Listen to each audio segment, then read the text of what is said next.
Hi everyone, welcome to Surgically Sav, where we'll be taking a closer look at robotic surgery to see what happens once the instruments are completed during the procedure and to get a little bit greater of an understanding of why the instruments are so complex, why cleaning them can be challenging, and what sterile processing professionals can do to ensure that these instruments are safe and ready for the next patient.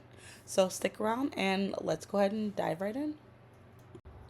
So, to start with the basics, robotic surgery uses specialized instruments that allow surgeons to perform procedures through very small openings in the patient's bodies. One example of this is the Da Vinci surgical system. This system uses instruments that can move and articulate in ways that traditional handheld instruments cannot. These instruments have multiple moving parts, very small areas that need to be cleaned. And this is one of the biggest things that I've learned during researching this topic. A surgical instrument isn't a very fancy version of a regular surgical instrument. It's actually really more complicated. For example, surgical instruments like Mayo scissors or Kelly clamps have relatively simple designs. You can open them, close them, inspect the box lock, clean the surfaces. I could go on forever. But robotic instruments have joints, articulation points, small spaces, and internal components that need cleaning that could be a lot more challenging than what meets the eye. That means that sterile processing technicians have to pay very close attention to the manufacturer's instruction for use, or the FIU. Now let's kind of dig into the bigger question of why robotic instruments are so difficult to clean. Honestly, the easiest answer is the instrument itself is complicated. Think about a regular pair of scissors. You can almost see literally everything, the blades, the hinge. You can open them, close them, inspect them. Now, take that simple idea or that basic concept and add several moving parts, tiny spaces, joints, and areas that could be difficult to see. That's where it becomes tricky.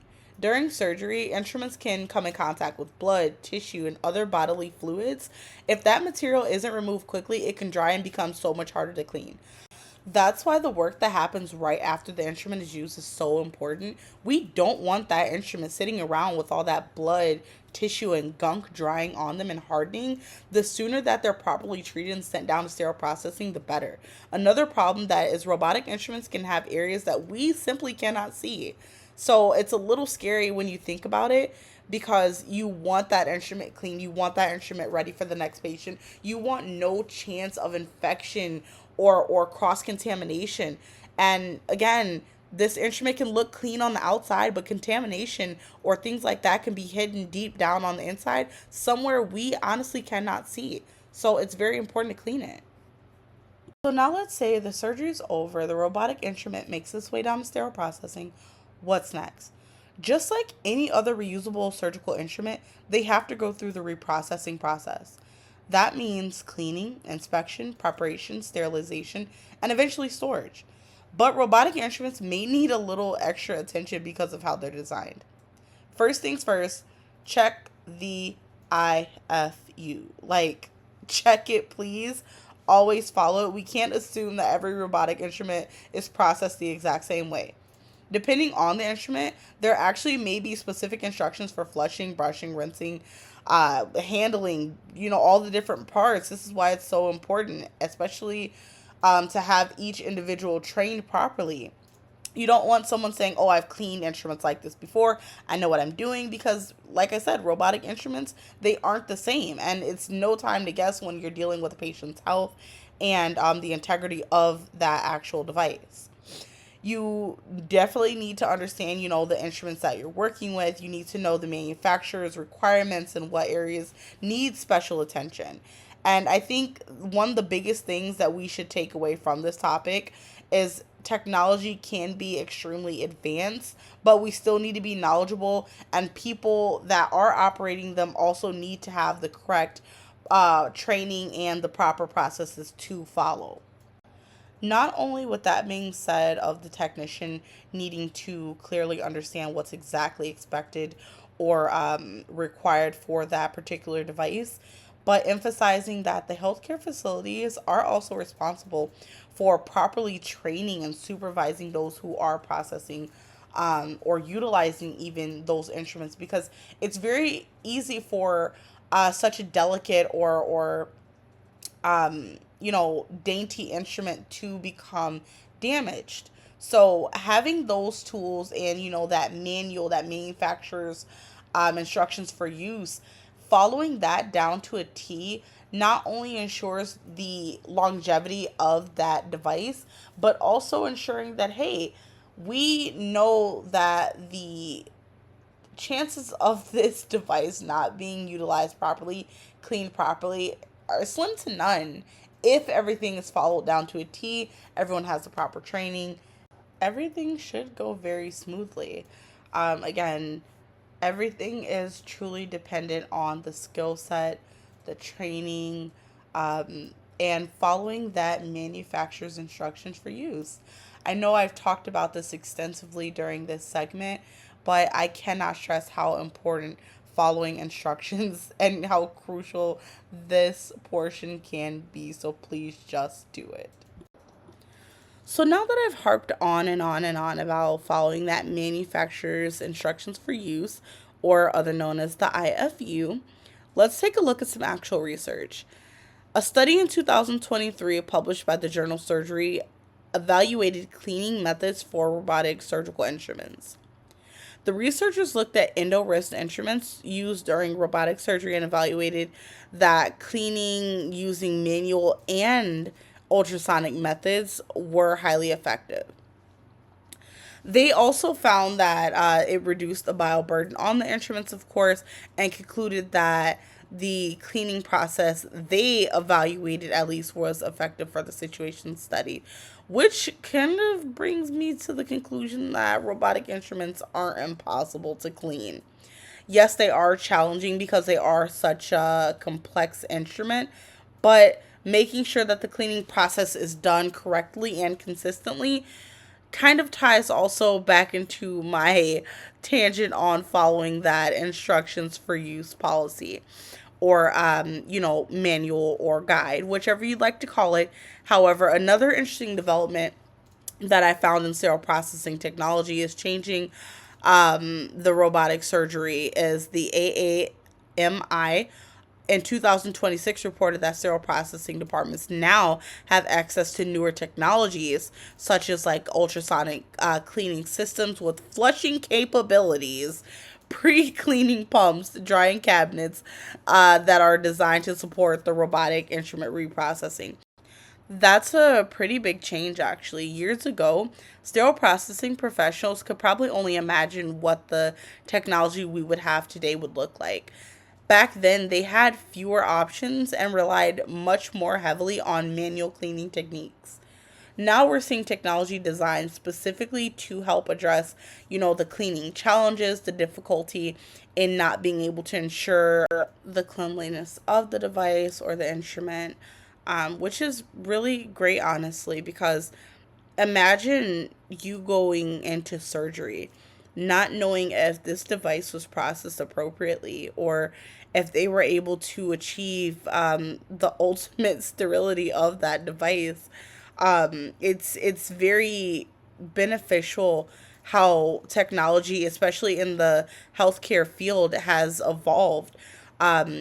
However, no matter how much technology is evolving, it will never replace the actual technician, which is why it's so important that we have the proper training and processes to ensure that, hey, this is great. Technology is, booming, but we're also evolving. So to kind of find a solution for the question of, if robotic instruments are so complicated, what can a sterile processing department or even technician do to kind of alleviate the headache of this? I think there are four major solutions that we can focus on.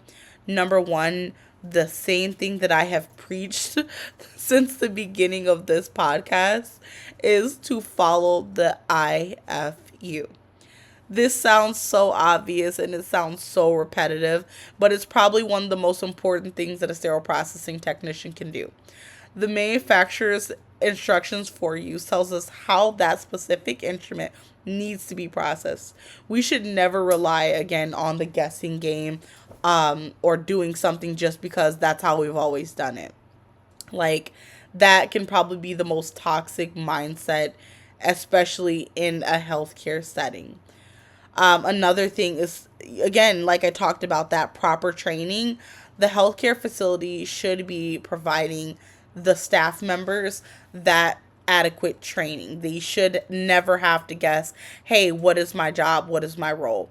Robotic instruments require specialized knowledge. Technicians should understand the different components of that instrument, how they move, what contaminations or bacteria could be collected and stored within that instrument, and how they are properly cleaned and how to inspect them to ensure that they are properly cleaned. Training should also always be ongoing. Continued education is a must with these types of scenarios or situations. As new technology comes into the hospital, staff should also be receiving that new training to ensure that they are spot on.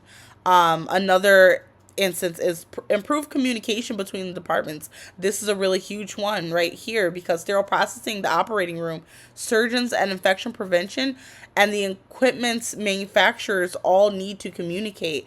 The OR needs to properly handle these instruments after use. Sterile processors need to know what instrument is being used and what the IFU is requiring of them. Management also needs to make sure that staff have that proper equipment training.